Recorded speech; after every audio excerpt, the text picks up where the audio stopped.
Part 1. The Festive Calm Before the Storm. Section 1. A snowy Christmas Eve. Village of Windermere Hollow lay wrapped in a thick quilt of freshly fallen snow. Icicles hung like delicate crystal daggers from the eaves of the quaint cottages, and the cobblestone streets reflected the soft glow of gas lamps, their flames dancing gently in the icy wind. Smoke curled lazily from chimneys, carrying the scent of burning pine and roasting meats. A comforting aroma that contrasted sharply with the sharp, frosty air outside. In the grandest house of all, the Ashcroft Estate, the last preparations for the Christmas Eve celebration were underway. Golden wreaths adorned the doors, candles flickered in every window, and the halls echoed with the faint strains of carols rehearsed by the household staff. It was a house alive with anticipation, yet beneath the veneer of festive cheer, subtle undercurrents of tension stirred. Section 2. The host and his guests, Lord Edward Ashcroft, a man of considerable wealth and influence, surveyed the scene with pride. His tall frame and distinguished appearance lent an air of authority, yet his eyes betrayed a hint of anxiety. The Ashcroft family had weathered its share of scandals, though none in recent years. Tonight, Edward hoped to remind everyone that appearances, if carefully maintained, could still mask the cracks beneath. His wife, Lady Margaret, was the picture of elegance, gliding from room to room, ensuring that the arrangements met her high standards. The Ashcroft children, in varying degrees of youthful rebellion, scurried about, some assisting with last-minute touches, others plotting minor mischief. Among the invited guests were a curious mix of old friends, business associates, and distant relatives. Each bore their own secrets and motives, though at this early hour, all were masked by polite smiles and courteous conversation. And then there was the unexpected guest, a woman whose arrival would change the course of the evening. She appeared at the estate gate shortly before dusk, cloaked against the biting wind. There was something in her presence, a subtle intensity, a sense of purpose that made the household pause, if only briefly, before resuming their duties. Section 3. Enter Hercule Poirot. No Christmas Eve at Windermere Hollow would have been complete without the presence of Hercule Poirot. The little Belgian detective had been invited under the pretext of a casual visit, but Edward Ashcroft, aware of Poirot's formidable reputation, was secretly reassured by his presence. Poirot arrived precisely at 5 o'clock, his impeccable attire slightly dusted with snow, his little black mustache meticulously groomed, and his eyes sharp as a hawk's. "Mon ami," he greeted Lord Ashcroft with a slight bow. "I trust all preparations are proceeding with efficiency and grace, n'est-ce pas?" His voice was soft but carried a weight of expectation, for Poirot's keen observation missed little. Edward smiled, though there was a tension beneath it.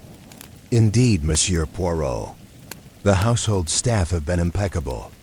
I hope you find the evening stimulating." Poirot's gaze swept the grand hall with subtle scrutiny, noting the placement of ornaments, the arrangement of seating, and the expressions of the assembled staff. Each detail, he knew, could contain a clue, however small. Section 4. The woman who arrived as the clock approached 6. The unexpected woman made her entrance into the Ashcroft estate. She was tall, with a graceful bearing and hair the color of deep chestnut, cascading in waves over her shoulders. Her eyes were sharp, intelligent, and carried a faint trace of worry. The room's conversation faltered momentarily, and several guests turned to take notice. "May I present Miss Evelyn St. Clair?" Lady Margaret announced, a hint of curiosity in her tone. Evelyn's presence was enigmatic. She gave a polite nod to the gathering, but her eyes lingered on certain corners of the room, as though searching for something or someone Poirot observed with interest. The way she carried herself, the subtle tension in her posture, and the fleeting glances suggested a mind preoccupied, perhaps with danger, or perhaps with something far more personal. Section 5. The gathering of guests, the drawing room, warmed by the crackling fire, was a study in elegance. The walls were adorned with oil paintings of stern ancestors, their eyes seeming to follow the movements of the visitors. Plush red and green tapestries complemented the gold-embroidered curtains, while the scent of pine mingled with the faint perfume of the assembled ladies. Guests had begun to mingle, each introducing themselves with practiced politeness. There was Sir Reginald Bellingham, a stocky, ruddy man whose booming laugh often overpowered the subtlety of conversation. Lady Beatrice, his refined wife, whose sharp eyes missed little. And the young Miss Clara Devon, a childhood friend of the Ashcroft children. Eager to impress yet secretly observant of every nuance in the room, Poirot lingered near the fireplace, allowing himself to be surrounded by chatter, all the while examining the interactions with the meticulous eye of a surgeon. Each laugh, each glance, each hesitation could reveal far more than the words spoken. Section 6. Subtle tensions. Even in this seemingly perfect scene, subtle tensions simmered beneath the surface.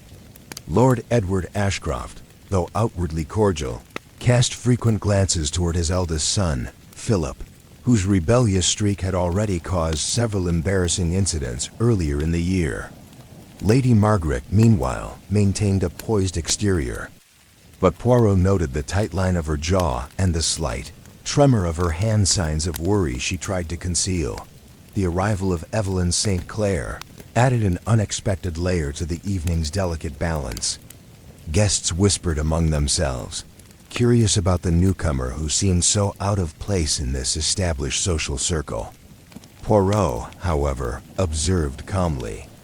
The way Evelyn's eyes swept the room, the slight hesitation in her steps, and the careful attention she paid to certain individuals, these were all clues, though their significance was yet unknown. Section 7. Conversations and revelations. As the evening progressed, the guests gathered around the grand dining table, adorned with silver candelabras and fine china. Conversation flowed from polite greetings to lighter topics, seasonal anecdotes, recent travels, and shared memories. Yet, Poirot could not help noticing the occasional awkward pause, the barely audible sigh, or the fleeting expression of unease on some faces. At one point, Evelyn St. Clair approached Poirot. "Mr. Poirot, I hope I am not intruding," she said, her voice calm yet carrying a faint tremor. "I am not acquainted with many of these people, but I feel something is not right tonight." Poirot raised an eyebrow, intrigued. "Mon ami, your observation is astute.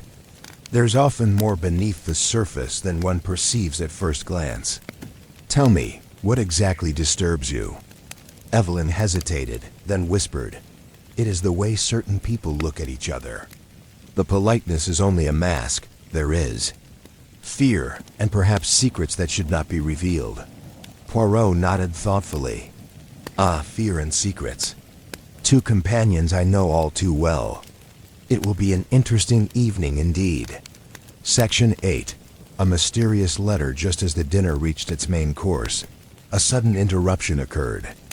A footman approached with a small envelope, addressed in elegant handwriting to Lord Ashcroft. He handed it to Edward, who opened it cautiously. The letter read only, "Be wary of the shadows that linger. Tonight, not all is as it seems." A hush fell over the room.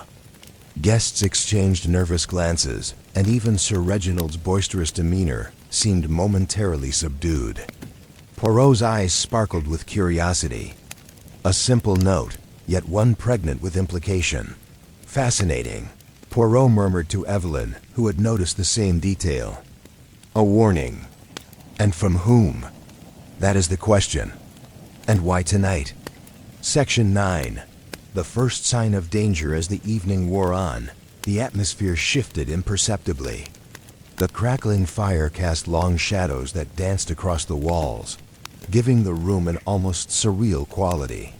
Poirot observed a slight movement in the corner of his eye, a figure disappearing momentarily behind a heavy velvet curtain. He made a mental note. Every movement, no matter how small, might be significant. Meanwhile, the Ashcroft children, eager to bring some cheer, prepared to perform a small play for the assembled guests. Laughter erupted as the young actors stumbled over lines and props, momentarily lifting the tension. Yet Poirot remained alert, noticing a small detail. One of the stage props, a tiny wooden box, was slightly ajar, its contents obscured. Such a minor detail might hold immense importance later, he thought. Section 10. The night deepens by 9 o'clock. The party had reached its height. Guests lingered over desserts, sipping wine and exchanging pleasantries. Yet beneath the laughter, Poirot detected an undercurrent of anxiety. Conversations grew more cautious, glances more calculating, and the occasional frown appeared where previously there had been smiles. Poirot walked quietly among the guests, offering a polite word here, a subtle observation there. He noted the behavior of each person, who avoided whom, who seemed overly eager to speak, and who lingered silently in the shadows. Each action, each hesitation, was a thread in the tapestry of the evening's mystery. And somewhere, beyond the warmth of the drawing room, the first stirrings of real danger began to make themselves known. A danger that would soon shatter the calm of Christmas Eve and draw Poirot into a web of secrets, deception, and suspense. Part 2. The vanishing. The evening at Ashcroft Estate had deepened into night. The snow outside falling thicker now, muffling all sound beyond the warm glow of the drawing room windows. Candles flickered along the polished surfaces, and the fireplace sent long shadows crawling across the ornate walls, giving the gathering an almost theatrical quality. Guests had grown more relaxed after dinner, but an undercurrent of curiosity lingered. Everyone had sensed the subtle tension that Poirot so expertly observed. Evelyn St. Clair, the enigmatic visitor, remained somewhat on the periphery, observing the dynamics among the assembled company. Though polite, her eyes were ever watchful, and she occasionally exchanged a meaningful glance with Poirot, who had stationed himself near the hearth. The detective's little gray cells were already working, cataloging each movement, each word, each seemingly insignificant glance. The party intensifies. The Ashcroft children, in high spirits despite the cold outside, had prepared a small entertainment, a playlet derived from a local legend. Laughter erupted as props toppled and lines were forgotten. Yet even amid the amusement, Poirot's sharp gaze never wavered. He noticed Sir Reginald Bellingham leaning a bit too closely toward Lady Beatrice, as if attempting to intimidate her subtly. Philip Ashcroft, the eldest son, seemed fidgety, restless, and clearly uncomfortable under his father's approving yet watchful eye. Evelyn, too, seemed unsettled. Every few minutes, she checked her pocket watch as if measuring the passage of time against some unseen timetable. Poirot observed the tension in her fingers as she held her glass of wine, slight tremors, almost imperceptible. But they told him much about her emotional state. A sudden disappearance. It was just before 10 o'clock when the incident occurred. A sudden hush fell over the room, like a curtain descending.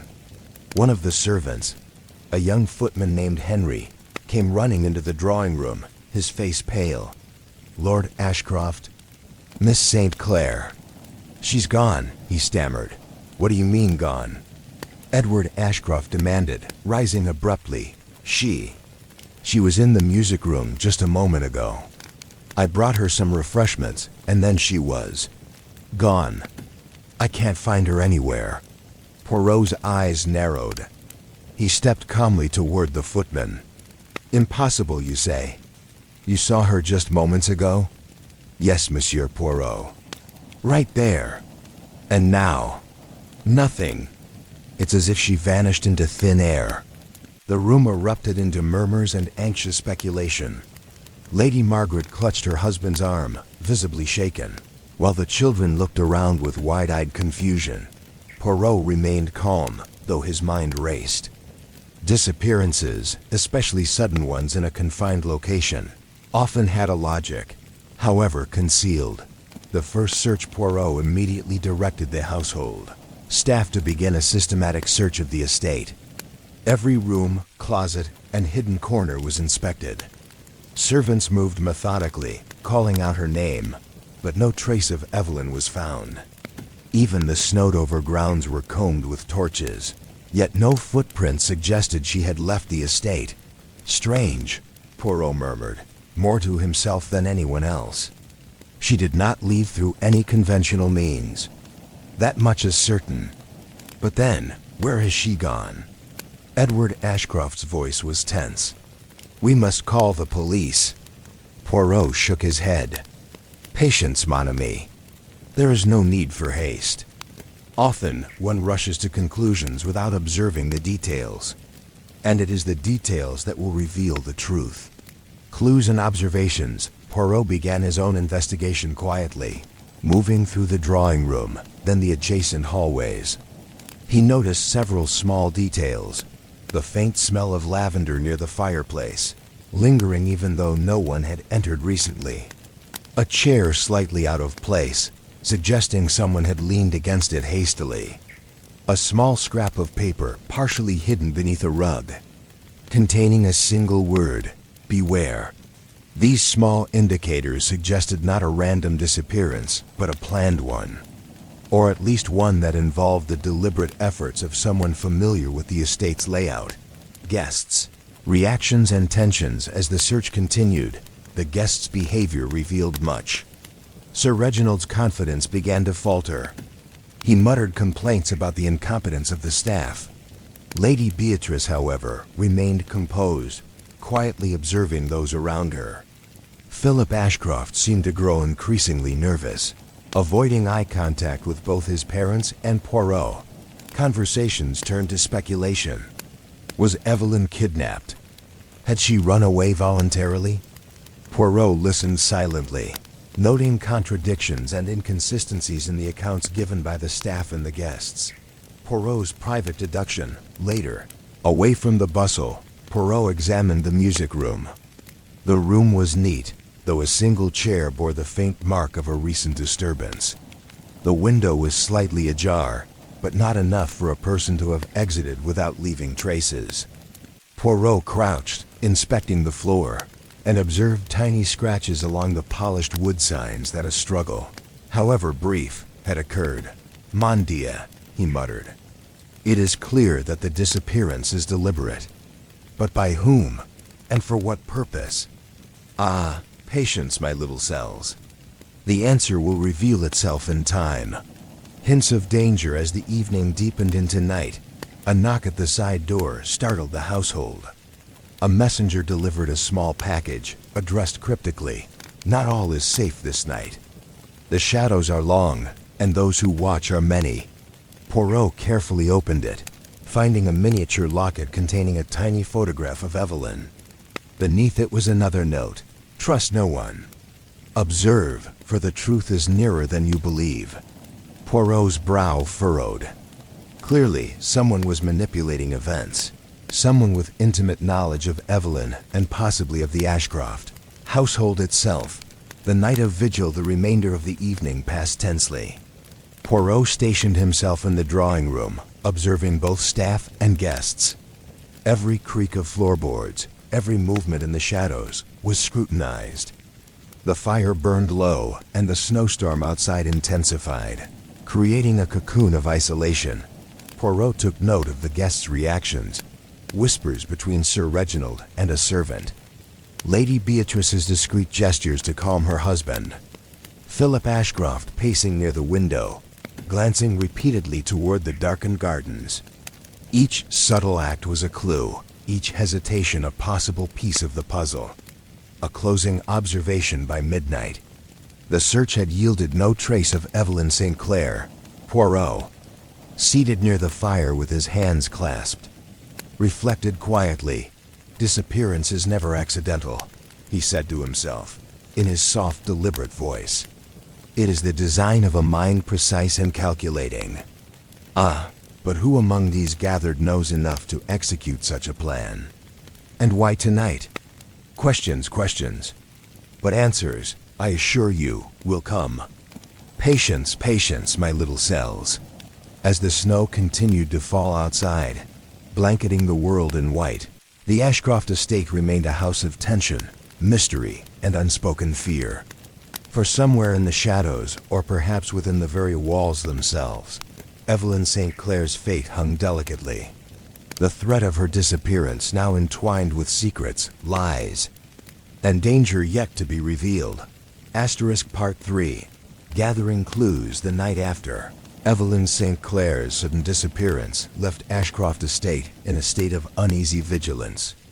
Snow continued to fall outside, a soft white curtain muffling the sounds of the village and isolating the grand estate from the rest of the world. The household, usually vibrant with Christmas cheer, now moved with quiet tension. Candles flickered in every room, casting long shadows that danced across the walls, exaggerating the sense of unease that had taken hold. Hercule Poirot remained as calm as ever, though his little gray cells worked tirelessly.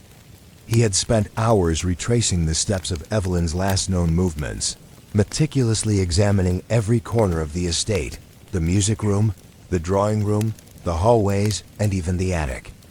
Each detail, no matter how minor, was catalogued in his mind. Early morning inspections by the early morning hours. Poirot had gathered the staff in the kitchen, asking pointed questions with his usual polite yet incisive manner. "Tell me," he began, addressing the head maid, Mrs. Chalmers, "did anyone notice anything unusual last evening? Any visitor or sound that struck the ear as peculiar?" Mrs. Chalmers hesitated, wringing her hands. "No, Monsieur Poirot, except for the sound of footsteps near the library, but I thought it was one of the children. They do wander about at night sometimes."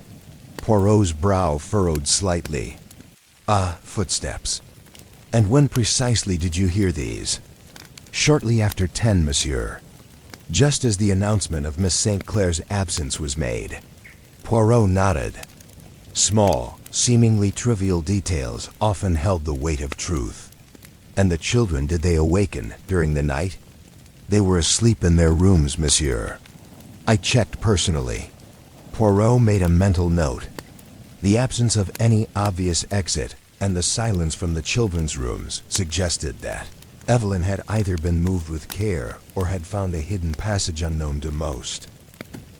The library examination. Poirot turned his attention to the library, a vast room lined with towering shelves of leather-bound volumes. He ran his gloved fingers along the spines, noting which books had been recently disturbed. One shelf, slightly misaligned, caught his attention. "Ah, voila," he murmured. Pressing gently against it, the shelf moved inward, revealing a narrow alcove behind a small, dust-laden space large enough for a person to hide or move through unnoticed. The alcove contained only old ledgers and a small trunk, but the floor bore fresh footprints in the dust, leading toward a secondary door that opened into the servants' corridor. Poirot's eyes gleamed. "Ah, a hidden route. Clever, but not clever enough. Whoever used this must have been familiar with the estate's secrets." Interrogating the guests by mid-morning, Poirot had spoken privately with each guest. Their statements revealed subtle contradictions. Sir Reginald claimed he had been in the billiard room all evening, but a footman's account suggested he had been seen near the garden window shortly before Evelyn vanished. Lady Beatrice, he noted, seemed overly anxious when asked about Evelyn's last known location, her hands trembling slightly as she recounted events. Philip Ashcroft, the eldest son, grew defensive when questioned about the library. I didn't go near her. I was in my room." His insistence, coupled with averted eyes, indicated more than simple nervousness. Poirot suspected concealment. Each piece of testimony, Poirot noted, was a thread to be examined, each hesitation a potential clue. A small, telling detail. Poirot returned to the drawing room, where the remnants of the evening's festivities remained. The toppled chair, the scattered playing cards, and a half-empty glass of wine. On the mantel, a small scrap of paper lay partially hidden behind a candle. Upon examination, it contained a faint pencil marking, the letter E, followed by a symbol that resembled a stylized key. Curious, Poirot murmured. Could this be a clue left inadvertently or intentionally? He knew that criminals often left marks consciously or unconsciously when moving quickly, under stress, or when familiar with their environment. The servants.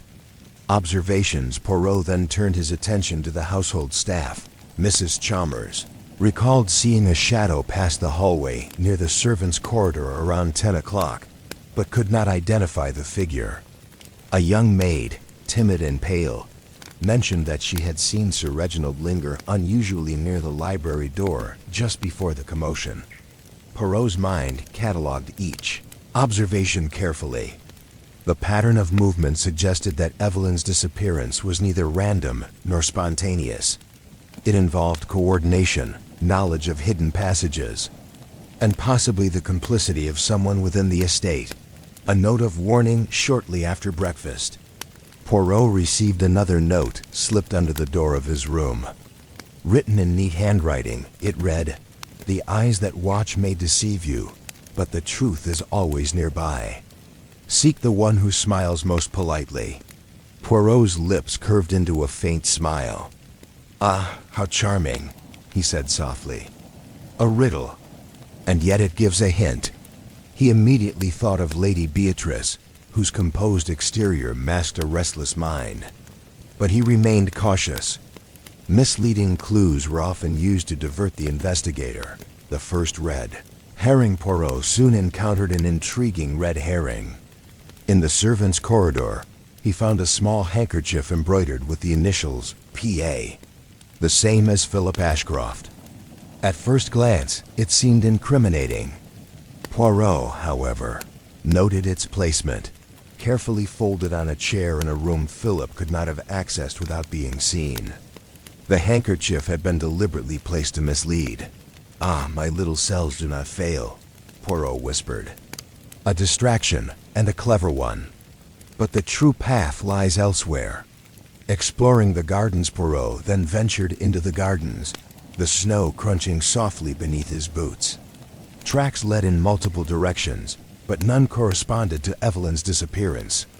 The absence of footprints suggested that if she had exited, it was by a route unknown to the household, or that she had been carried.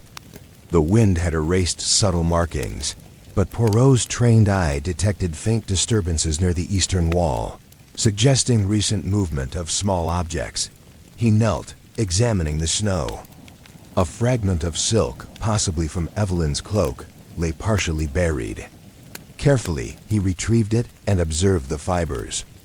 A trace of mud, inconsistent with the estate's interior, hinted at someone traversing outside and then returning, possibly carrying Evelyn. A new suspect emerges. Poirot returned to the house and observed the behavior of the guests with renewed scrutiny. One figure now drew his attention unmistakably: Sir Reginald. Despite his earlier bluster, Reginald had grown unusually quiet, often lingering near doorways or windows, his eyes darting toward unseen points. Poirot noted this slight smudge of dirt on his cuff and the faint scent of smoke not consistent with the drawing-room fireplace. "Curious," Poirot murmured. "A man accustomed to deception, perhaps, or merely clever enough to create an appearance." Piecing together the puzzle by late afternoon, Poirot had assembled his notes: hidden passageways in the library and servants' corridors, faint marks and fragments suggesting movement outside and inside the estate, contradictory guest testimonies, particularly from Philip and Sir Reginald cryptic, notes warning of deceit and observation. The disappearance was clearly orchestrated, and the clues suggested intimate knowledge of the estate and its inhabitants. Poirot began forming a theory. Evelyn had not acted alone, and the person responsible had calculated every move, including the placement of false evidence to mislead investigators. The evening approaches as twilight fell. The estate was cloaked in the muted gray of a snow-covered night. Guests had gathered in small groups, whispering speculations and exchanging anxious glances. Poirot, seated quietly in a corner with Evelyn's locket in hand, reflected on the pattern of behavior he had observed throughout the day. "Ah, mon Dieu," he murmured softly. "The mind that planned this is subtle, meticulous, and possibly close at hand.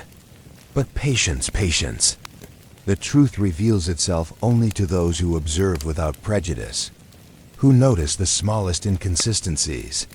The stage was set for a night of revelations, confrontations, and the slow unraveling of the mystery that had begun with a single vanishing act on Christmas Eve. Poirot knew that the key lay in the small details: a scrap of paper, a shadow in the corridor, a trace of mud, and the silent, calculated movements of those who smiled most politely. And somewhere in the estate, the orchestrator of Evelyn St. Clair's disappearance awaited, confident that their design would remain hidden. But Poirot's little gray cells were already at work, and soon the first threads of truth would begin to surface. Part 4.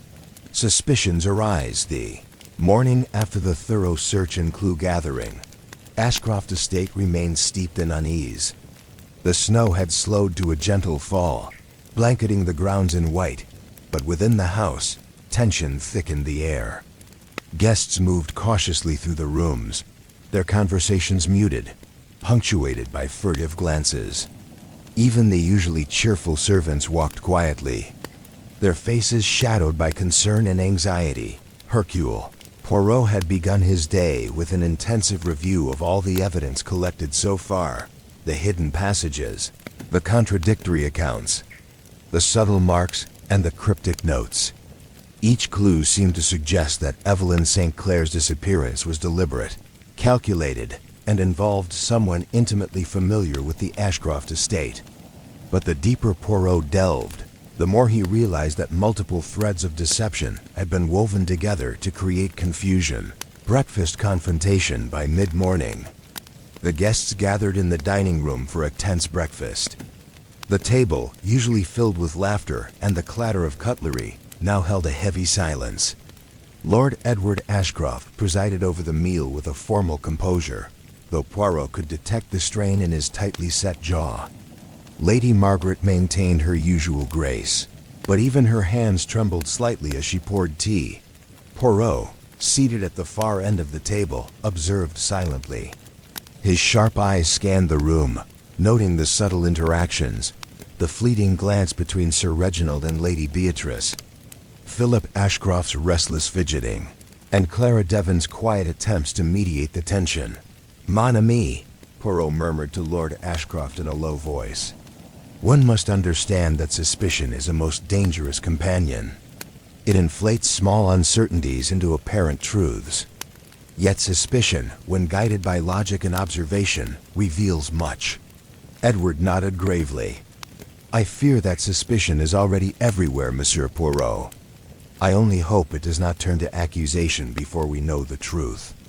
Re-examining guest statements, after breakfast, Poirot convened a private session in the drawing room, questioning each guest individually. Sir Reginald was first.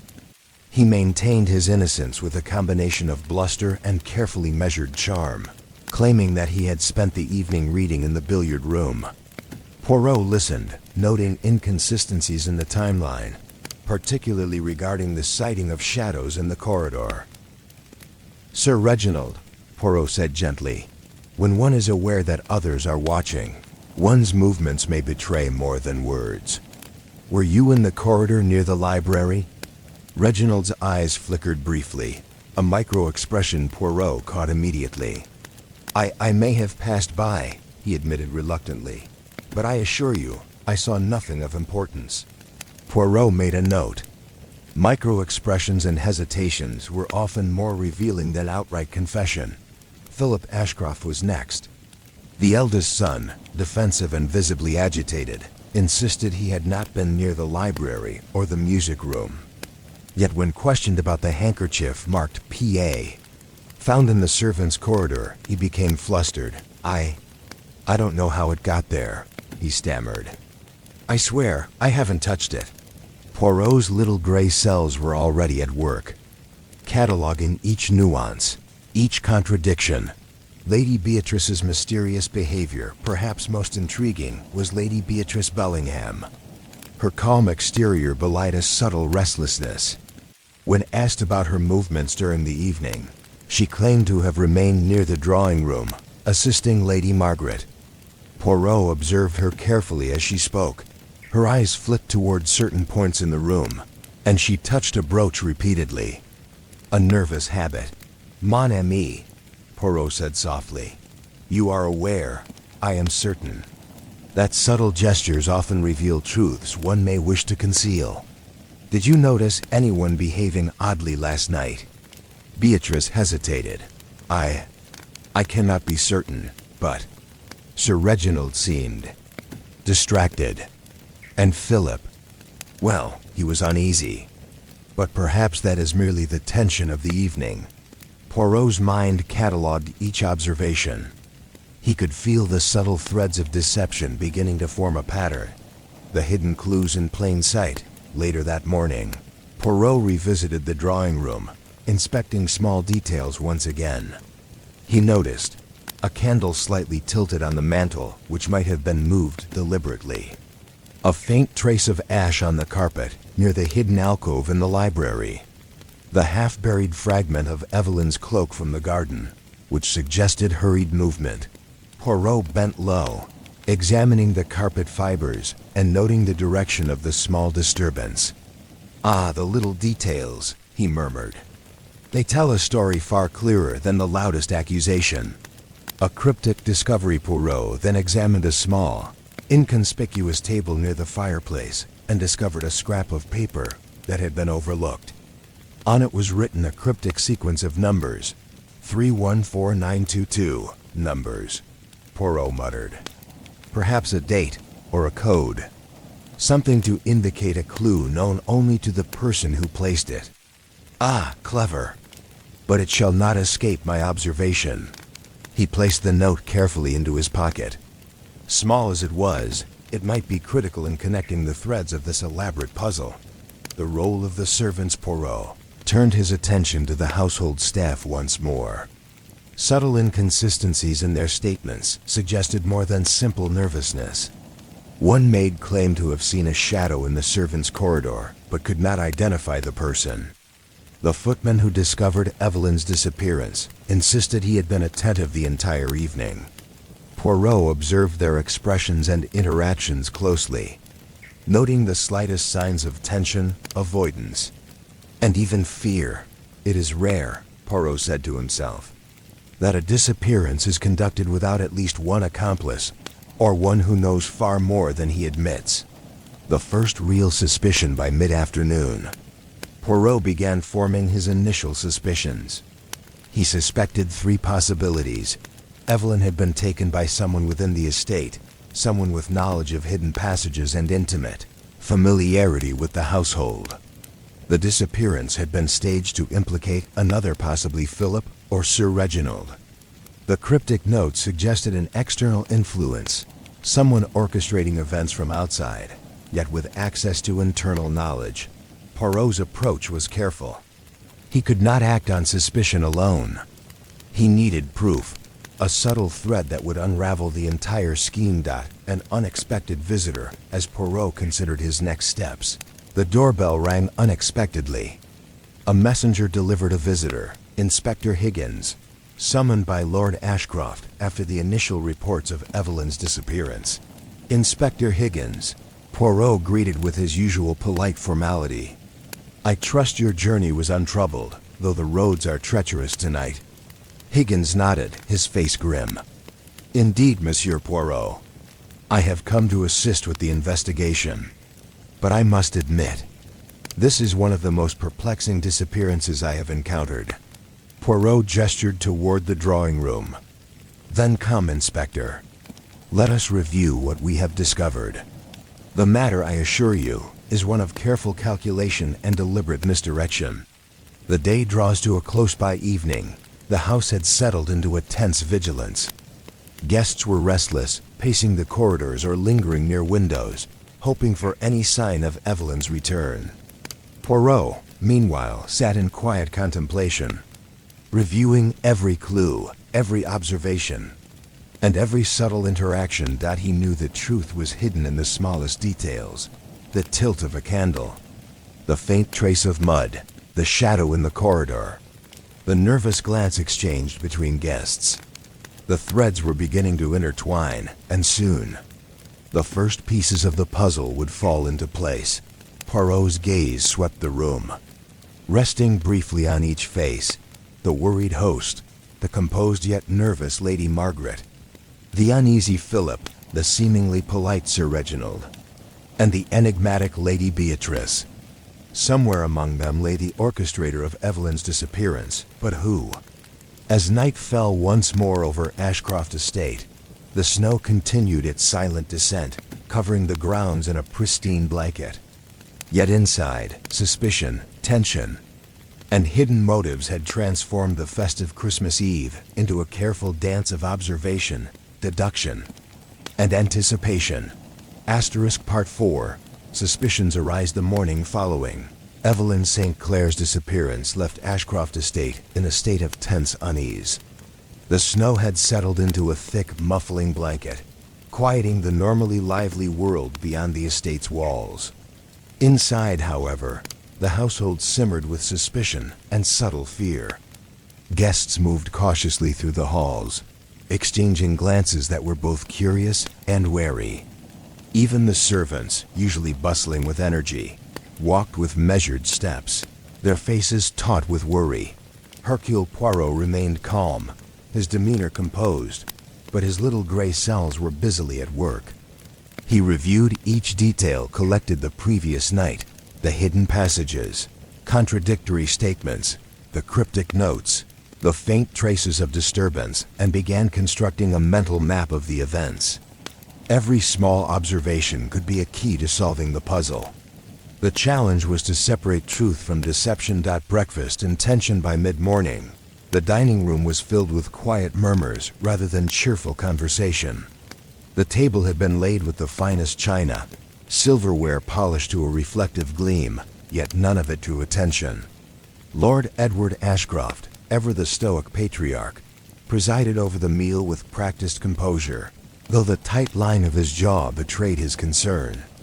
Lady Margaret poured tea with precise movements, but her hands quivered faintly. Poirot observed all, noting the smallest gestures.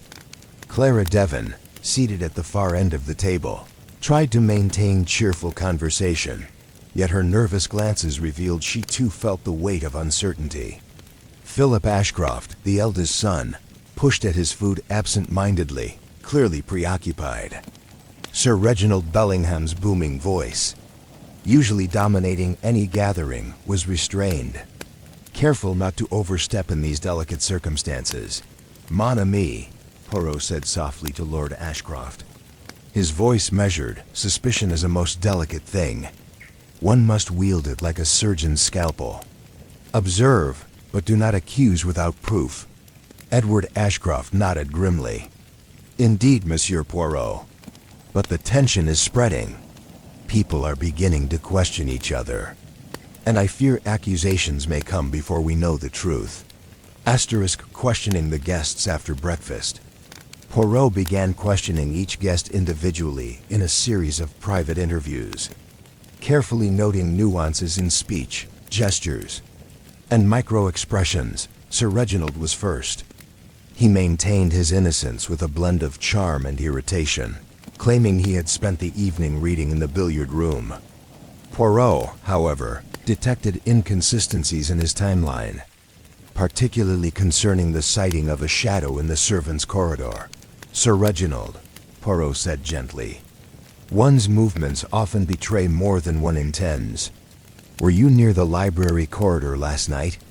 Reginald's eyes flickered, betraying a brief moment of unease. "I may have passed by," he admitted reluctantly, "but I assure you, I saw nothing unusual." Next was Philip Ashcroft. Defensive and visibly agitated, he insisted he had remained in his room all evening. When Poirot mentioned the handkerchief embroidered with his initials, found in a corridor, Philip flushed. I don't know how it got there," he stammered. "I didn't touch it." Poirot's keen observation catalogued every hesitation. He sensed more than nervousness, it was concealment. Lady Beatrice's behavior, Lady Beatrice Bellingham, drew Poirot's attention most. She projected calm composure, yet he noted subtle signs of unease. Her hands fidgeted with her brooch. Her eyes repeatedly darted toward certain guests. And she spoke in measured tones.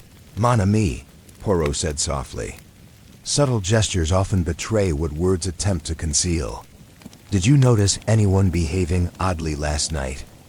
Beatrice paused. Sir Reginald seemed distracted. Philip appeared uneasy. But perhaps that is merely the tension of the evening. Poirot's eyes narrowed slightly. She was evasive yet careful. Someone skilled at hiding the truth, but not perfectly. Re-examining clues, Poirot then returned to the drawing room and library to reassess the evidence. He noted the candle on the mantel was slightly tilted, suggesting recent disturbance. Faint ash traces on the carpet near the library's hidden alcove indicated movement. The fragment of Evelyn's cloak discovered in the garden hinted at hurried activity outside, suggesting she had been moved with care. "Each detail is a piece of the puzzle," Poirot muttered to himself. "Even the smallest, seemingly insignificant trace holds meaning." Cryptic warnings, a small note, slipped under Poirot's door, contained the message, "The eyes that watch may deceive you, but the truth is always nearby. Seek the one who smiles most politely." Poirot reflected. The note implied someone within the house was orchestrating events, someone skilled at misdirection.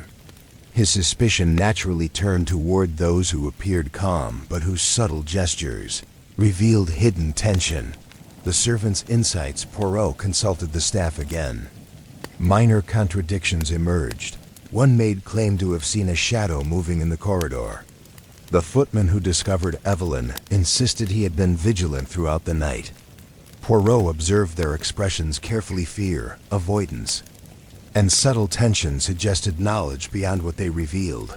"It is rare," he murmured, "that a disappearance of this precision occurs without inside knowledge or an accomplice who knows too much." Emerging suspicions by mid-afternoon. Poirot had formulated preliminary suspicions. Evelyn had been removed by someone familiar with the estate. The disappearance may have been staged to implicate certain guests, possibly Philip or Sir Reginald. Cryptic notes suggested influence from an external party with access to inside knowledge. Yet he remained cautious. Suspicion without proof could mislead both himself and the household. An unexpected arrival just as Poirot considered the next steps. The doorbell rang. A messenger delivered Inspector Higgins, summoned after the initial reports. "Inspector Higgins," Poirot greeted. "Welcome. I trust your journey was uneventful?" Higgins nodded gravely. "Monsieur Poirot, this is indeed a most perplexing case. The circumstances are unusual." Poirot gestured toward the drawing room. "Then come, Inspector. Allow me to brief you. The matter is one of careful planning, and observation will reveal far more than speculation alone." Tension builds by evening. Ashcroft Estate had settled into a tense stillness. Guests lingered in corners, whispering, watching, and waiting. Poirot, seated near the fire, reviewed every observation, every detail, and every subtle movement from the previous day. He noted the nervous glances exchanged by Philip Ashcroft, Sir Reginald's careful positioning near doorways, Lady Beatrice's controlled composure with subtle signs of tension. Poirot's little gray cells worked methodically, analyzing every thread. The orchestrator of Evelyn's disappearance was close, perhaps among those who smiled most politely. As the note had suggested, snow fell silently outside, masking the world beyond the estate. Inside, the atmosphere was one of suspicion, anticipation, and hidden motives. Poirot understood that the next steps would bring both revelations and complications. As the mystery slowly began to untangle, Part 5. A twist in the tale, the snowstorm had intensified overnight, blanketing Ashcroft Estate in a thick layer of white. Outside, the world was silent, as if holding its breath. Inside, the tension was nearly palpable. Guests moved cautiously through the halls, their whispers hushed and eyes darting about with unease. Even the normally composed servants seemed uncertain, glancing toward doors and windows as though expecting some sudden intrusion. Hercule Poirot sat near the drawing-room fireplace, hands clasped, eyes sharp and contemplative. His little gray cells had worked tirelessly since Evelyn St. Clair's disappearance, cataloging every observation, every contradiction, every minor clue. Yet, as the morning wore on, he realized that the situation was far more intricate than he had first imagined. Someone had orchestrated this disappearance with remarkable precision, and the threads of misdirection were numerous. A morning revelation at breakfast. Lord Edward Ashcroft's tension was evident. He pushed his food aside, running a hand through his hair. Lady Margaret tried to maintain a calm composure, pouring tea carefully while stealing glances at each guest. Poirot had already reviewed the statements of the previous day and the movements of each guest. Yet even he, with all his experience, sensed that something crucial had been overlooked. It was then that a sudden commotion erupted from the library. A maid, pale and trembling, burst into the dining room. Sir Edward, Monsieur Poirot, you must come quickly," she cried. Poirot rose immediately, moving with the calm precision of a seasoned detective. Lord Ashcroft followed, flanked by Lady Margaret and the children. The library discovery. The library was in disarray. Books were strewn across the floor, papers scattered, and the heavy velvet curtains were pulled back.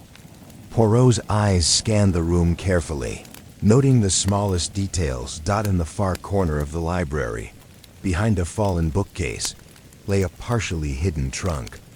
It was not one of the usual pieces of furniture. Clearly, it had been moved recently. Poirot approached and knelt, examining the dust on the floor and the faint footprints leading to the trunk. "Mon Dieu," he murmured. "Someone has been here recently, and the disturbance is deliberate.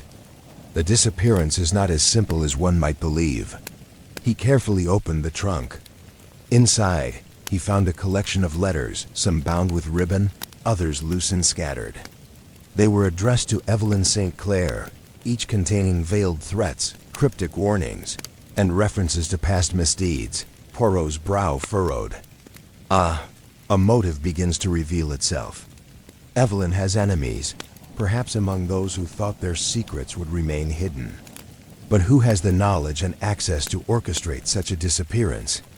The hidden connection. As Poirot examined the letters, he noticed a recurring reference: a family estate in Devonshire, a past scandal involving an embezzlement, and a broken engagement. Each letter hinted that someone in the current gathering had a connection to these events.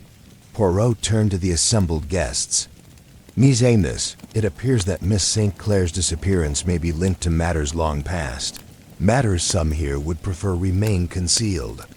Secrets from years ago. Secrets that some may have tried to hide, now resurfacing at the most inconvenient moment." Sir Reginald shifted uncomfortably. Philip Ashcroft's face grew pale. Lady Beatrice's calm composure tightened into a mask, though Poirot detected a flicker of unease in her eyes. A shocking visitor. Before anyone could respond, the door opened. A tall, sharply dressed man entered, his presence commanding attention. He introduced himself as Mr. Leonard Farnsworth, an attorney from London who claimed to have urgent information regarding Evelyn St. Clair. Poirot observed him carefully. His manner was calm, almost too calm, and his eyes betrayed a calculation beneath the polite exterior. "I have come regarding the estate and Miss St. Clair's recent activities," Farnsworth said. "It appears she has uncovered something, some information that certain people would rather remain hidden. Her disappearance may be linked to these discoveries." The room grew silent. Poirot's mind raced.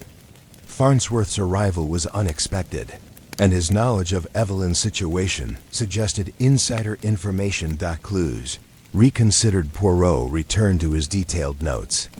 The letters in the trunk, the cryptic notes left during the disappearance, the subtle movements of the guests, all began to take on new significance.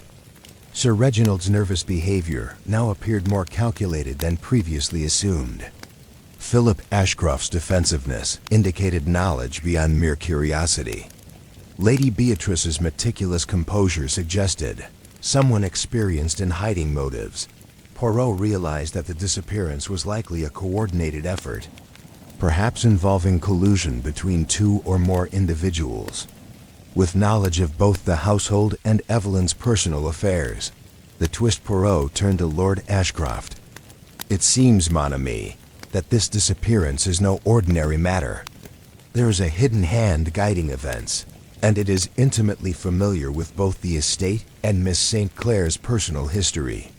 What we thought to be a simple vanishing is in fact part of a larger, more complex design." At that moment, a small, almost imperceptible sound came from the servants' corridor. Poirot's eyes sharpened. He quietly motioned for silence and moved toward the source, followed closely by Inspector Higgins in a quiet corner, partially hidden beneath a table. They found a small bundle and notebook belonging to Evelyn. It contained meticulous notes, observations, and clues about the estate's hidden passages and the relationships between the guests. Among the pages was a startling revelation. Evelyn had anticipated danger and had documented her suspicions, naming potential individuals she believed might wish her harm. Poirot read through the entries, his face a mask of concentration. Each page confirmed what he had suspected. The disappearance was premeditated, with multiple actors, and motivated by secrets that had lain dormant for years. Conclusion of the twist by the late afternoon. Poirot had pieced together the first outline of the scheme. Evelyn's disappearance was orchestrated by someone within the estate, possibly with accomplices. Cryptic notes and red herrings had been placed to mislead both the household and the authorities. Hidden motives, stemming from past scandals, were now driving the actions of certain individuals. Evelyn herself had anticipated danger and left clues, though their full meaning was yet to be uncovered. Poirot turned to the assembled guests, his piercing gaze sweeping the room. "Mes amis," he said softly, "the game is no longer what it seemed. Tonight, secrets will surface and truths will be revealed. But one must remain patient. Awful haste blinds the mind." Snow continued to fall outside, heavy and muffling. Inside Ashcroft Estate, the calm of Christmas Eve had been shattered. Suspicion was now a tangible presence, threading through every hallway, every glance, and every word spoken.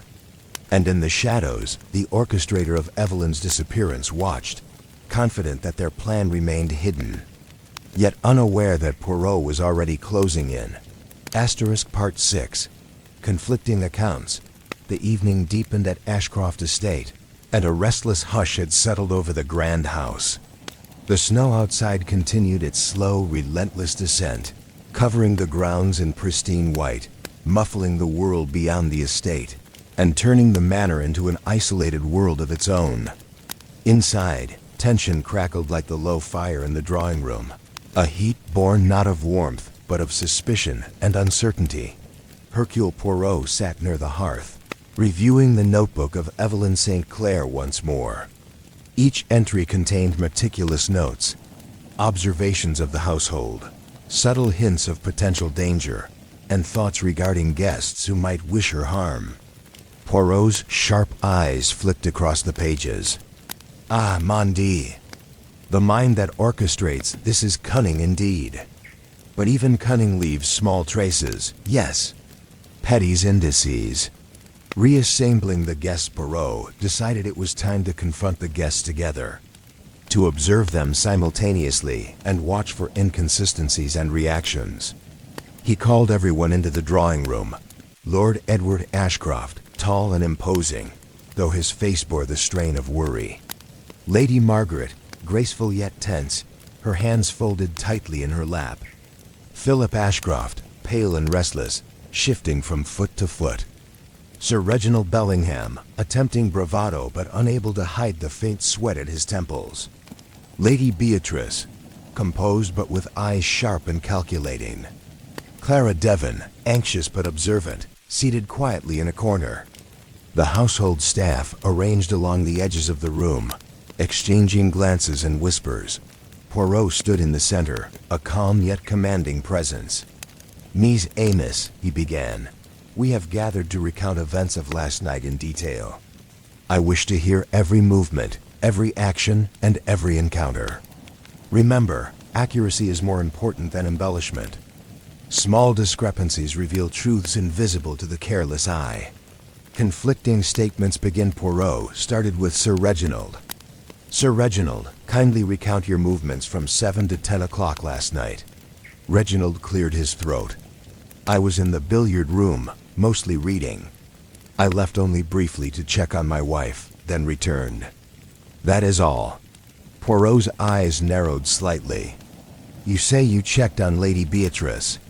At what time?" "About 8:30, I believe," Reginald replied, glancing toward his wife. "Though I may have misjudged the hour." Poirot noted the slight hesitation. "And did anyone see you during this period?" Reginald hesitated again. "The staff, I suppose." "Yes, perhaps. But they were busy, and I am not certain." Next, Poirot turned to Philip Ashcroft. "Philip, kindly recount your whereabouts during the same period." Philip shifted uncomfortably. I remained in my room, reading, mostly. I went briefly to the corridor to fetch a book, but I swear, I did not leave my floor."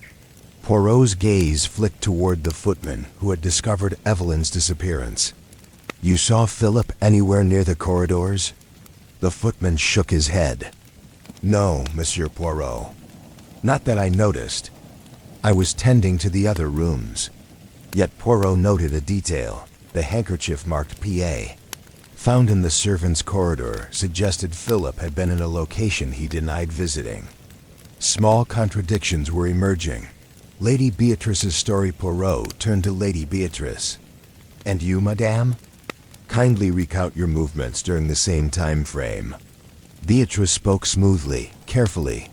"I remained in the drawing room, assisting Lady Margaret. I did not leave the room except for brief trips to the corridor to check on Sir Reginald, who insisted on pacing there." Poirot observed her carefully. "You claim to have checked on Sir Reginald. Did anyone observe you in these corridors?" Beatrice's eyes flickered. "No, but the corridors were empty. I suppose the servants may have seen me, though I cannot say for certain." Poirot made a note. Evasive answers were as telling as direct lies. The staff's accounts. Poirot then addressed the staff individually, noting subtle inconsistencies. One maid had claimed to see a shadow moving near the library, while another footman insisted no one had passed by. The servant responsible for the main corridors mentioned seeing Sir Reginald pass once, but at a time inconsistent with Reginald's statement. Poirot's eyes glimmered with understanding. Multiple perspectives, each slightly altered. But when the dust settles, the truth remains clear. Contradictions, Petit's contradictions, indicate concealment or misdirection. The hidden alcove. Poirot returned to the library to inspect the hidden alcove once more.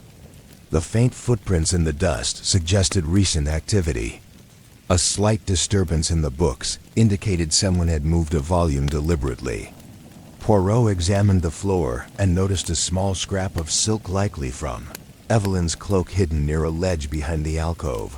"This confirms," he muttered, "that someone has used this passage to move, and that misdirection was part of the plan. But who?" Cross-examination. Poirot decided to test the statements against each other. He asked, "Who can confirm seeing Sir Reginald near the corridors last night?" The footman hesitated. I thought I saw him, yes. But I am not certain of the hour." "And Philip?" Poirot continued. "Who can confirm his location outside his room?" No one could provide a reliable account. Poirot realized the plan relied heavily on obscuring movements through carefully timed actions and misleading witnesses. The conflicting accounts served both to conceal the orchestrator's identity and to implicate others. A cryptic note revisited Poirot. Produce the note found earlier. The eyes that watch may deceive you, but the truth is always nearby. Seek the one who smiles most politely. He considered each guest. Lady Beatrice's calm exterior, her polite composure, and subtle nervous gestures aligned with the warning. Yet Poirot remained cautious.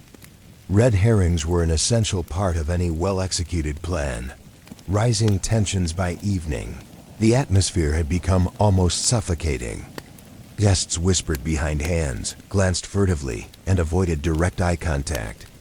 Lord Ashcroft attempted to maintain order, but even his authority could not stem the growing suspicion. Poirot observed the interactions closely. Philip Ashcroft's restless pacing and avoidance of others suggested anxiety or concealment. Sir Reginald's polite composure was interspersed with nervous glances toward Lady Beatrice. Lady Beatrice maintained her calm exterior, yet her micro-expressions betrayed tension. Clara Devon remained observant, absorbing every detail with quiet intensity. Each inconsistency, each conflict in testimony, was a thread Poirot could use to reconstruct the movements of all involved. A key observation as the night deepened. Poirot quietly moved to the hidden alcove entrance. He examined the floor, noting footprints and the direction of small disturbances. The dust pattern suggested someone had moved deliberately to create a false impression of entry and exit. Poirot's voice was barely audible as he spoke to himself. The orchestrator has anticipated our investigation. They have created contradictions deliberately, but every deception leaves a trace. Patience, patience. The web is tangled, but it shall unravel. Conclusion of Part 6. By the end of the night, Poirot had mapped out conflicting accounts among guests that revealed deliberate concealment. Subtle evidence in the hidden passages and library alcove, suggesting calculated movements. Emerging patterns of nervous behavior that pointed toward multiple potential suspects. The possibility that more than one individual was involved in orchestrating Evelyn's disappearance. The snow continued to fall outside. A quiet, deceptive calm, masking the storm of secrets within Ashcroft Estate. Suspicion had now taken tangible form, weaving its way into every corner of the house. Poirot knew the next step would involve uncovering motives, testing alibis, and beginning to separate truth from deliberate deception. The stage was set for a confrontation of lies and the slow revelation of hidden intentions. Somewhere among the guests, the orchestrator of Evelyn St. Clair's disappearance waited, confident in the confusion they had created. But Poirot's little gray cells were already closing in. Part 7. The hidden agenda. Ashcroft Estate, under the weight of a thick winter's snow, seemed almost frozen in time. Outside, the landscape was a seamless expanse of white, muffling the world beyond and isolating the grand manor in an eerie, almost dreamlike quiet. Inside, however, the house buzzed with a tense and uneasy energy. The disappearance of Evelyn St. Clair had shifted the atmosphere from festive cheer to wary suspicion. Every glance, every footstep, and every whispered conversation carried the weight of uncertainty and fear. Hercule Poirot, sitting near the drawing-room fireplace, allowed his keen eyes to sweep the assembled guests while his little gray cells worked tirelessly. He had spent hours reviewing the notes in Evelyn's notebook, examining the hidden alcove in the library, retracing the subtle movements of the household staff, and cataloging the inconsistencies in every account. The threads of the mystery were intricate, interwoven with deliberate deception. And yet, as Poirot reviewed the evidence, he realized that he had begun to glimpse a pattern, a design beneath the surface chaos. Reassessing motives, Poirot began with an analysis of motive. Who among the assembled guests had reasons to wish Evelyn harm, or to use her disappearance as a tool to further their own ends? He reviewed the subtle hints in Evelyn's notes, mentions of past scandals, references to debts and broken engagements, and allusions to events that had occurred years earlier. buried beneath layers of social propriety. Sir Reginald Bellingham had been implicated in passing in a financial dispute involving an estate in Devonshire, where Evelyn had once spent a season as a visitor. Philip Ashcroft, the eldest son, had been described as having a volatile temper and a history of secretive behavior, including unreported movements around the estate. Lady Beatrice, though outwardly composed, had connections to events in Evelyn's past, hinted at in veiled warnings within the notebook. Poirot murmured to himself, "Ah, the surface is calm, but beneath, currents of ambition, resentment, and fear run deep. The disappearance is a tool, a message, and perhaps a test. But whose game is it?" Interrogating relationships, Poirot decided to examine not only movements and timelines, but also relationships, the hidden emotional currents between individuals. He began with Lady Beatrice. "Madame," he said, his voice soft but penetrating, "you have maintained remarkable composure during these trying events. Yet, subtle signs suggest concern beyond mere social propriety. Tell me, have you known Miss St. Clair previously?" Lady Beatrice's eyes flickered, a micro-expression that Poirot immediately noted. "We were acquainted years ago, briefly, but nothing of particular note." Poirot tilted his head. "Ah, but sometimes the smallest acquaintance can mask stronger feelings, fear, envy, or obligation. Would you not agree?" Beatrice's lips pressed into a thin line, but she said nothing. The silence spoke volumes. Poirot added a mental note. She knew more than she admitted, and her knowledge might intersect with the orchestrator's plans. Next, he observed Philip Ashcroft. The young man's nervous pacing, avoidance of direct eye contact, and fidgeting with his cufflinks suggested a man hiding something. But what? Poirot recalled the handkerchief marked P.A., placed in the servants' corridor. A seemingly deliberate act meant to mislead. The house staff's secret. Observations. Poirot next consulted the household staff. He discovered that one maid had seen Philip lingering near the library shortly before the commotion, while another servant noted Lady Beatrice standing in the hall at an unusual hour. These small observations, previously dismissed as coincidental, now began to form a mosaic of suspicion. Poirot's eyes gleamed. Ah, subtle hints, overlooked by those too eager to assume. But the little cells, they do not overlook. They notice all. The staff also revealed a previously unnoticed detail. A door leading from the kitchen into the old servants' corridor, rarely used, was found slightly ajar. It led directly to the library's hidden alcove. Someone had intentionally left it unlatched, creating the possibility of discreet movement. Piecing together the sequence of events, Poirot began to reconstruct the disappearance step by step. Evelyn had been in the drawing room around 10 o'clock. The sudden absence, combined with the discovery of her cloak fragment in the garden, suggested she had been moved deliberately. The hidden alcove in the library provided a secret route, and the carefully timed movements of Sir Reginald, Philip, and Lady Beatrice indicated that multiple individuals could have been involved in orchestrating events. Poirot reviewed the letters in the trunk. Each contained veiled threats or warnings, alluding to secrets from years past, financial misconduct, broken promises, and unfulfilled obligations. These were clearly intended to manipulate, intimidate, or provoke fear in Evelyn, or to mask the true orchestrator's hand. The first significant revelation. Poirot gathered the guests once more in the drawing room. His calm, measured presence contrasted sharply with the tension in the air. "Ms. Amos," he began, "it is now clear that Miss St. Clair's disappearance is no accident. It is the result of deliberate planning. Yet the plan is imperfect. There are traces, small clues that have been left, whether intentionally or inadvertently." He held up a small scrap of paper from Evelyn's notebook. This document reveals that Evelyn was aware of potential threats. She documented suspicions regarding several individuals in this house. These notes, if studied carefully, allow us to reconstruct movements, identify inconsistencies, and begin to uncover the orchestrator.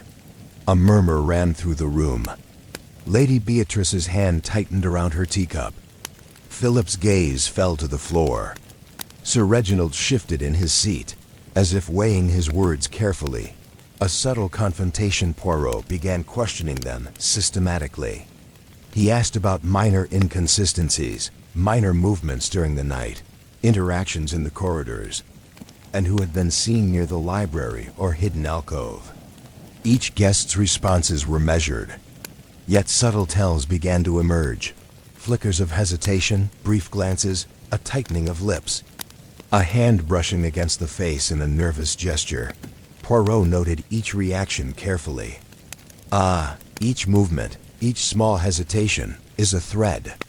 And when the threads are woven together, the pattern emerges.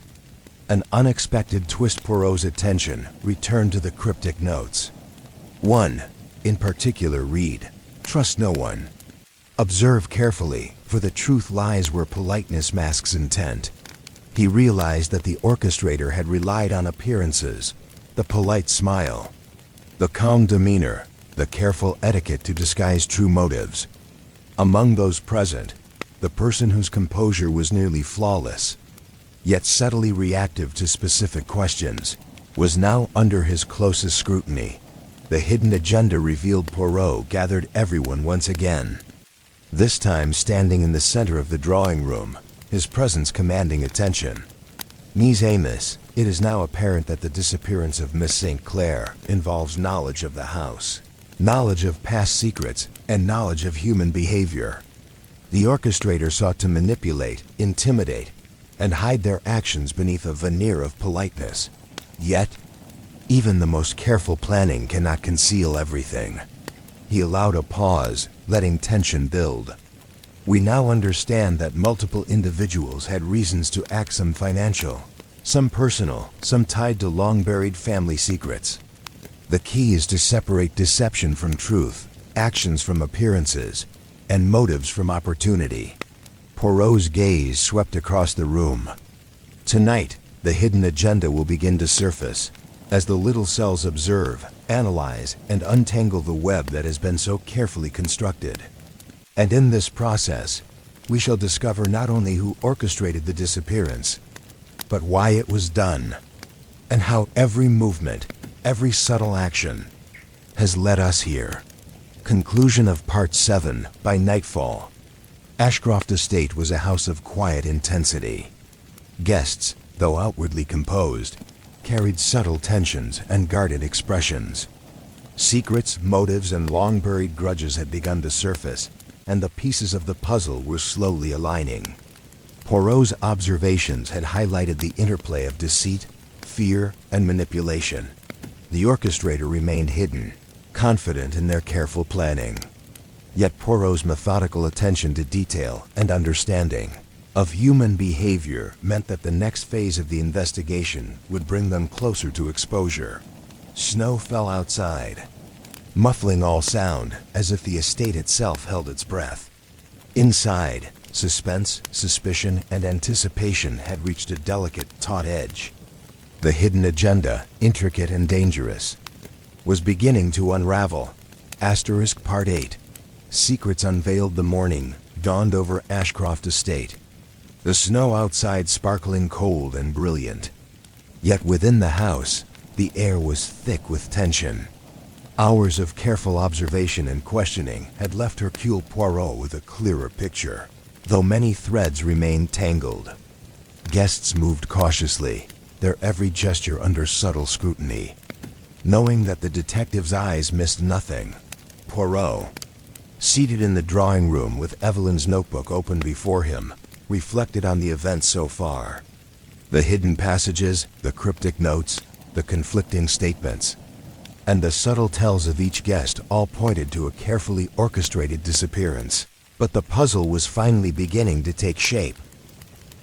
A breakthrough in the library. Poirot decided to revisit the library, retracing every movement and examining each detail once more. He noticed something previously overlooked, a small ledge in the alcove behind the hidden bookcase, barely visible beneath the dust. Upon inspection, it contained a folded letter addressed to Sir Reginald Bellingham. The letter, written in a delicate hand, revealed a past financial arrangement between Sir Reginald and Evelyn's family, a debt settled, quietly but with lingering resentment. Poirot's eyes gleamed. Ah, motive begins to emerge, subtle yet undeniable. Financial entanglements often breed complicated emotions. He carefully pocketed the letter, intending to question Reginald privately. Confronting the guests, later, Poirot gathered the guests in the drawing room. The atmosphere was taut, every eye wary, every gesture deliberate. Poirot's approach was calm yet precise, his voice carrying authority without menace. "Mes amis," he began, "we have uncovered certain facts that clarify our understanding of last night's events. Miss St. Clair's disappearance was neither random nor unplanned. It was orchestrated. But as in all plans, errors occur, and clues remain, no matter how subtle." He addressed Sir Reginald first. "Sir Reginald, would you care to explain this letter?" He held the folded correspondence in hand. Reginald's face flushed slightly, though he attempted composure. I had no intention of harming Miss St. Clair. The letter pertains to a matter from years past, long settled.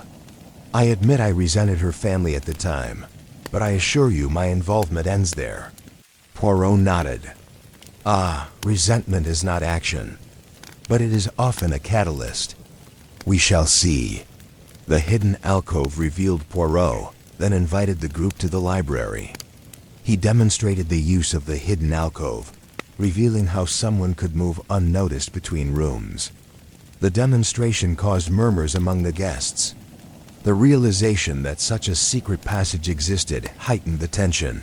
"Observe," Poirot said, "it is possible for a person to move without being seen, leaving subtle traces as misdirection. But even subtle traces are revealing to the trained eye." He gestured to the floor. "Here, we find traces of a silk fragment. Here, slight ash disturbances. Each detail, minute as it seems, tells a story." Clues from Evelyn's notebook. Poirot then read excerpts from Evelyn's notebook aloud, carefully selecting passages that indicated her observations of specific individuals. A note about Philip Ashcroft lingering near the library at unusual hours. An observation of Lady Beatrice in the hallways at moments inconsistent with her stated location. Hints that Sir Reginald had knowledge of passages unknown to most guests, that the reactions of the guests were telling. Philip shifted uncomfortably. Lady Beatrice's hands tightened around her teacup. Sir Reginald's eyes flickered briefly with unease. Poirot paused, allowing the room to absorb the implications. The orchestrator of this disappearance relied on knowledge, subtlety, and deception. But no plan is perfect. A confrontation with Philip Ashcroft Poirot focused on Philip. "You, monsieur, were observed near the hidden alcove. Your movements contradict the statements you have given. Would you care to clarify?" Philip stammered, his voice tense. I was curious.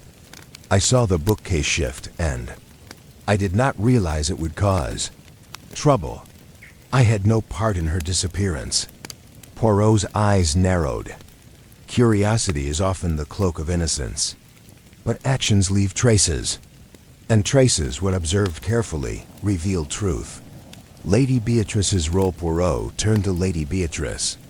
"Madame, your presence near the corridors, your composed exterior, and subtle reactions indicate knowledge beyond what has been revealed.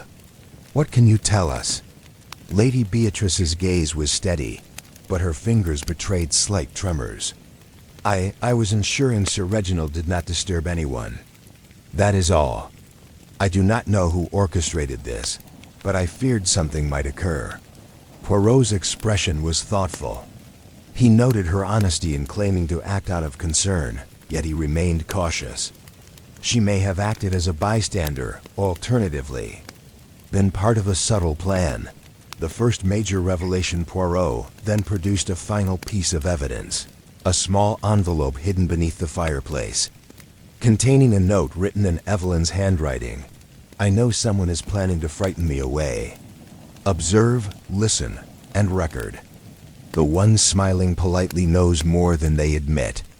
Poirot's gaze swept across the room. Ah, the truth begins to crystallize. The orchestrator relied on appearances, calmness, composure, and politeness to mask intent.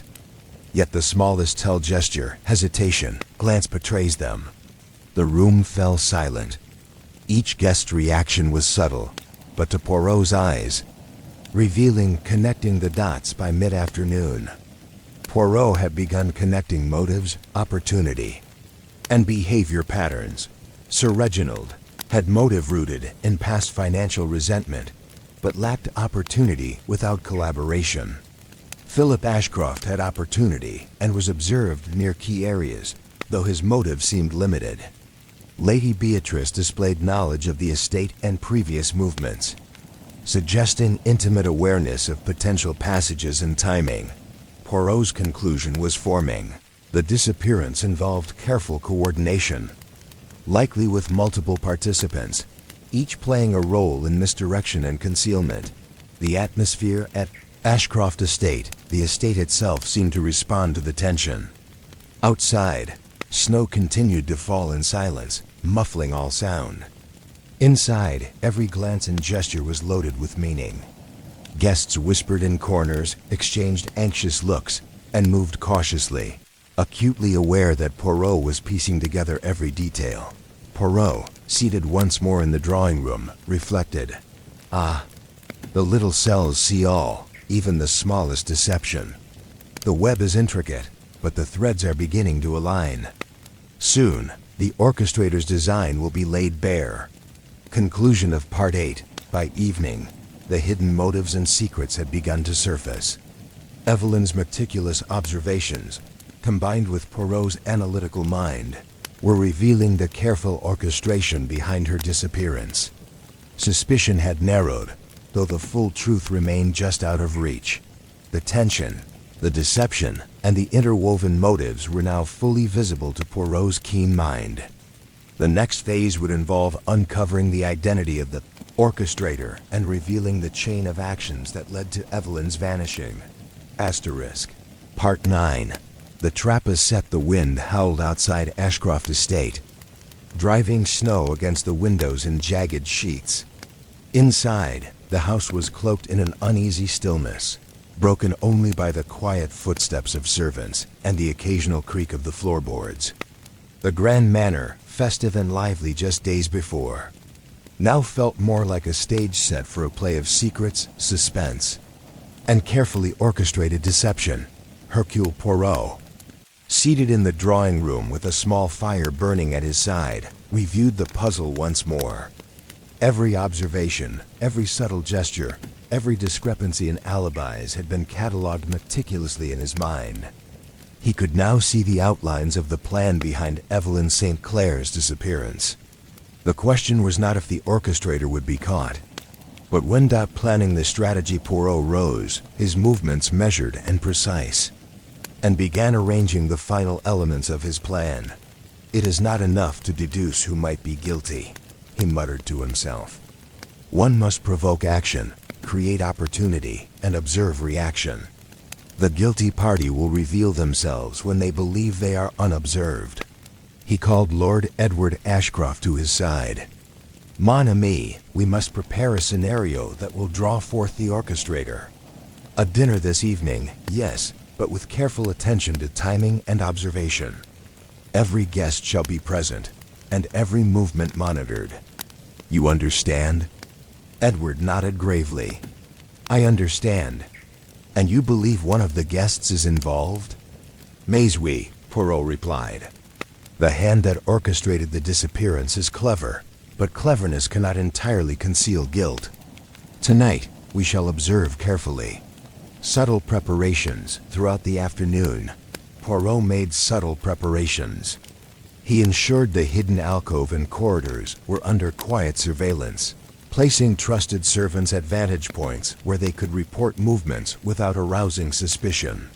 He arranged seating for dinner so that each guest would be positioned near those whose movements or reactions might provoke inadvertent reveals.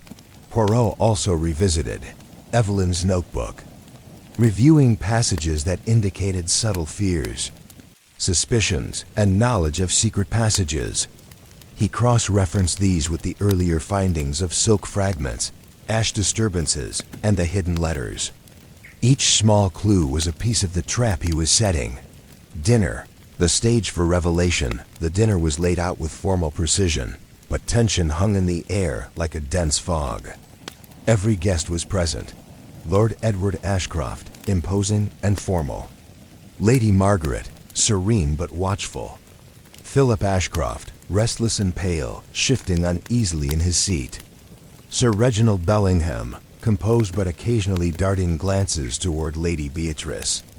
Lady Beatrice, maintaining her calm exterior, her eyes alert and observant. Clara Devon, quietly attentive, observing everyone with interest. Poirot himself sat at a position from which he could observe all faces without appearing overtly intrusive. He began the meal with casual conversation, his voice light but carrying subtle intention. Every question, every comment was designed to elicit reactions, to provoke gestures that might betray hidden knowledge. Testing the reactions, Poirot's questions were deliberate. He asked Sir Reginald about his knowledge of hidden passages, noting the micro-expression of unease when Reginald admitted slight familiarity. He casually remarked on Philip's handkerchief found in the corridor, observing the slight flush that crossed the young man's face. He mentioned Evelyn's previous observations about a polite smile masking knowledge. Watching each guest's response carefully, the atmosphere grew taut. Small gestures, almost imperceptible, began to tell their story. The tightening of hands, the brief avoidance of eye contact, the subtle flinches and pauses. Poirot's mind catalogued each, filing away the details for the moment of revelation. A subtle trigger. Poirot deliberately recounted a fabricated sequence of events, suggesting that Evelyn might have returned unseen to observe the guests. The insinuation was subtle, yet it planted a seed of fear in the orchestrator's mind. Eyes flickered nervously, breaths were held, and Poirot noted the faintest tremor in Lady Beatrice's fingers. Ah, Poirot thought. The guilty party is always the one most careful to maintain composure, yet reacts when confronted with the unexpected. Patience, patience. The trap is nearly sprung. Signals and surveillance. While the dinner progressed, Poirot had stationed servants discreetly to observe the hidden alcove and corridors. Small movements, perhaps unintentional, would be reported immediately. Poirot relied on the keen awareness of his staff, trained to watch without being noticed. He also placed minor objects in key locations. A loose book, a candle slightly moved, subtle items that might prompt the orchestrator to act, revealing themselves in the process. The moment approaches as the meal neared its end. Poirot's calm voice carried a quiet authority. Miss St. Clair's disappearance has caused much distress. Yet distress also brings clarity, does it not? When one is under observation, one's actions may speak louder than words. He paused, letting the statement hang in the air. The room was silent, each guest aware of the subtle tension. Poirot watched with quiet anticipation, noting every twitch, every blink, every minor gesture. Philip shifted in his chair, his eyes darting toward the hidden alcove. Sir Reginald's polite smile now seemed slightly strained. Lady Beatrice's composure remained, but her gaze lingered on the alcove, a faint tension around her jaw betraying something unspoken. Poirot's little gray cells worked swiftly, connecting these signs to the movements and behaviors he had meticulously catalogued. A first movement, a soft creak, echoed from the corridor near the library, drawing the attention of Poirot and his staff. A shadow moved, barely perceptible, yet deliberate, in its direction. Poirot's eyes gleamed. Ah, it begins, he whispered. The orchestrator believes they are unobserved, but they have stepped into the trap. He signaled a servant discreetly, who nodded and quietly followed the shadow at a distance. ensuring that every movement was noted without alerting the individual. Poirot's mind raced through the possibilities. He already knew who had motive, opportunity, and knowledge. Now it was a matter of observation, allowing the orchestrator to reveal themselves through action rather than words. The calm. Before the confrontation, the snow continued to fall outside. A silent witness to the unfolding drama within Ashcroft Estate. Inside, suspense had reached a peak. Every gesture and glance held meaning. Poirot's preparation, careful and methodical, was ready to bear fruit. He leaned back slightly in his chair, hands clasped, eyes keen. Patience, mon ami. Patience. The truth will reveal itself, for guilt cannot remain hidden indefinitely. Every step, every hesitation, every calculated gesture is part of the web. And tonight, the web shall unravel. Conclusion of Part 9. By the end of the evening, Poirot had successfully set the stage. Guests were positioned to reveal behavior under observation. Hidden alcoves and passages were under watchful surveillance. Subtle provocations and statements had been employed to elicit reactions. The orchestrator had taken the bait, unaware that every action was being carefully recorded. The trap was set, suspense at its height, and the moment for confrontation was fast approaching. Poirot knew that the next phase would reveal the true orchestrator and unravel the careful deception behind Evelyn St. Clair's disappearance. Asterisk. Part 10. The culprit unmasked. Clock in Ashcroft Estate struck 10, echoing through the silent corridors, punctuating the tension that had gripped the house for days. Outside, the snow fell steadily, blanketing the estate in a soft, cold stillness, yet inside, the atmosphere was electric. Every guest had sensed that the culmination of events, the revelation of Evelyn St. Clair's fate, was imminent. Hercule Poirot, seated near the drawing-room fireplace, rose with deliberate precision. His little gray cells had worked tirelessly through observations, contradictions, motives, and behaviors. He had reconstructed every movement, every hidden passage, every subtle gesture, and the time had come to reveal the truth. Gathering everyone, Poirot called the assembled guests once more to the drawing room. The air was thick with anticipation. Each face, though carefully composed, betrayed anxiety under the weight of suspicion. Lord Edward Ashcroft, solemn and composed, yet clearly eager for resolution. Lady Margaret, graceful but tense, her hands tightly clasped. Philip Ashcroft, restless and pale, avoiding direct eye contact. Sir Reginald Bellingham, polite but with a faint tension in his jaw. Lady Beatrice, composed yet subtly wary, aware that the moment of reckoning had arrived. Clara Devon, quietly observing, her gaze alert and calculating. Poirot's calm presence dominated the room. "Mes amis," he began, "the disappearance of Miss Evelyn St. Clair has caused distress, suspicion, and fear. But fear is a useful tool, yes? For it reveals hidden truths. Tonight, we shall see the truth revealed, and the orchestrator exposed." Reconstructing the events, Poirot moved to the center of the room, holding Evelyn's notebook and the letters recovered from the hidden trunk. "Let us recall the key facts," he said. Miss St. Clair disappeared on Christmas Eve.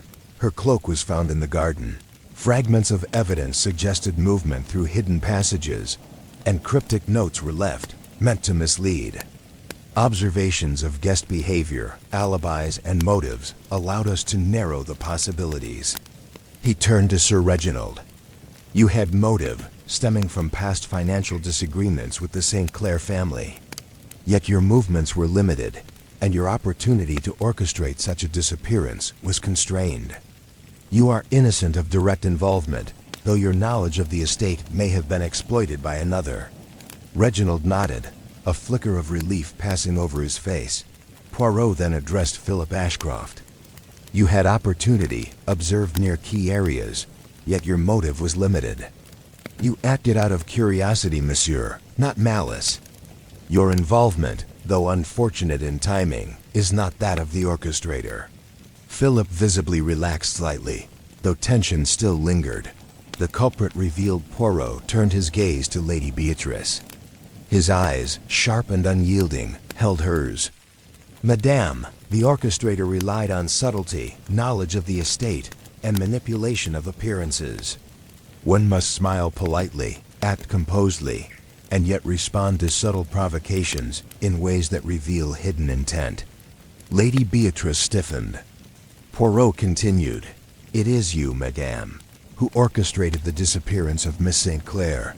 Your composure masked meticulous planning, the letters intended to mislead, the careful use of hidden passages, and the manipulation of Sir Reginald and Philip to create confusion. Every small gesture betrayed your awareness of events, and your movements were observed at moments inconsistent with your statements."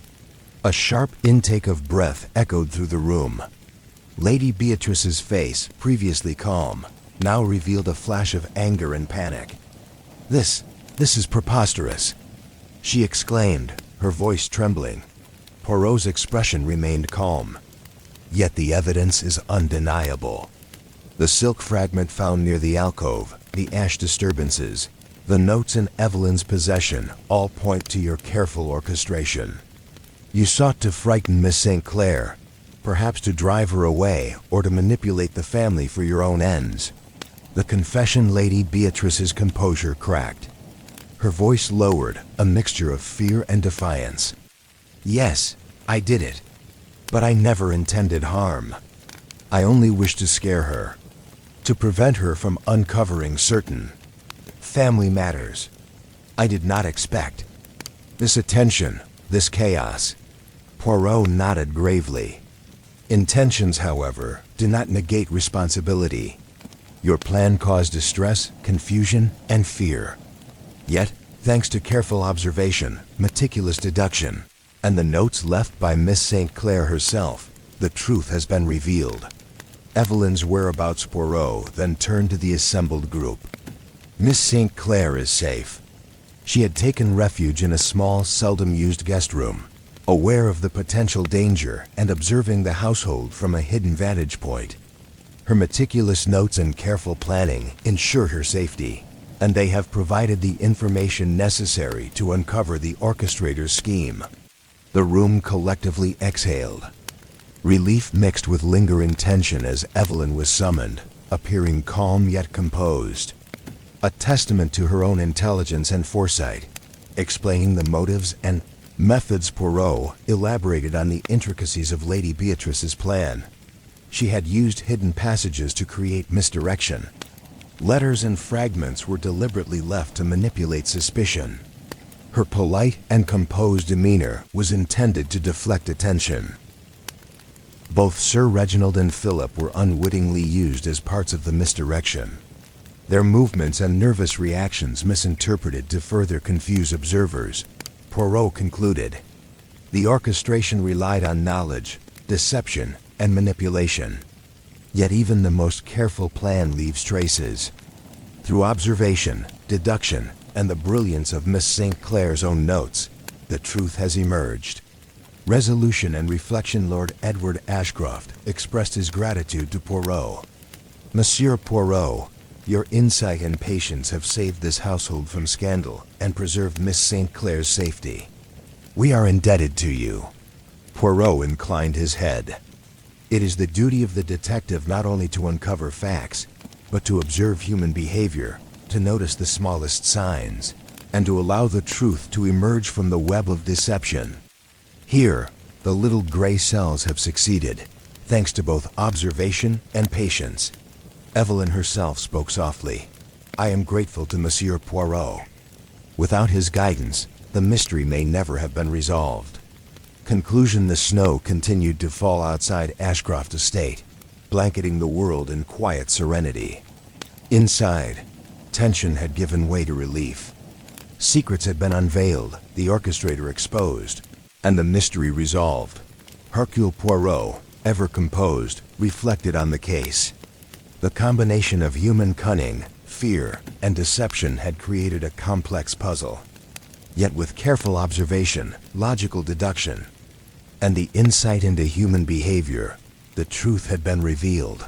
And so, Christmas Eve at Ashcroft Estate would be remembered not for its festivity alone, but for the unraveling of a carefully constructed mystery, a demonstration of the power of observation and the triumph of reason over deception.